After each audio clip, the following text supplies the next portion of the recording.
the global elite, besides being Luciferians, besides being some of the most horrific entities on Earth. When I use the word entity, by the way, Alex, I mean something that's not human, okay? I want to make that clear. Or someone who has submitted their humanity to total demon possession. Why do you think Obama always has flies landing on him? Well, can I tell you something? Michelle Obama, and you should have your guys look this up, was talking about his odor, okay?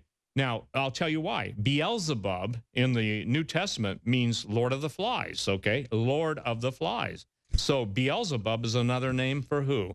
Satan.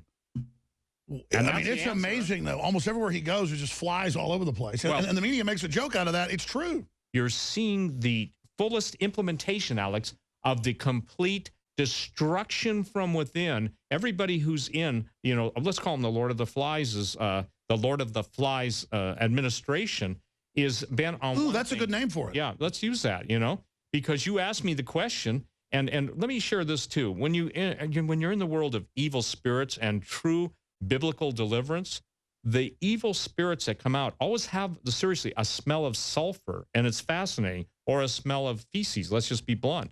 So what I find is fascinating that in so many instances of Bohemian Grove, you're told what the people do. All this stuff, it's all centered around, that which. Oh, I was asking earlier, in Skull and Bones, they're worshiping angels. They believe we're giving fallen angels. Fallen angels. They believe angels, eulogia, goddesses, but they do it in big pools of feces. Right. And, you know, without trying to be too overly overt in my statement, the thing is that isn't it interesting? That represents death. Feces never represent life, okay? It represents live food that passes through your body that comes out, okay? So what we're seeing here is a total embrace of death.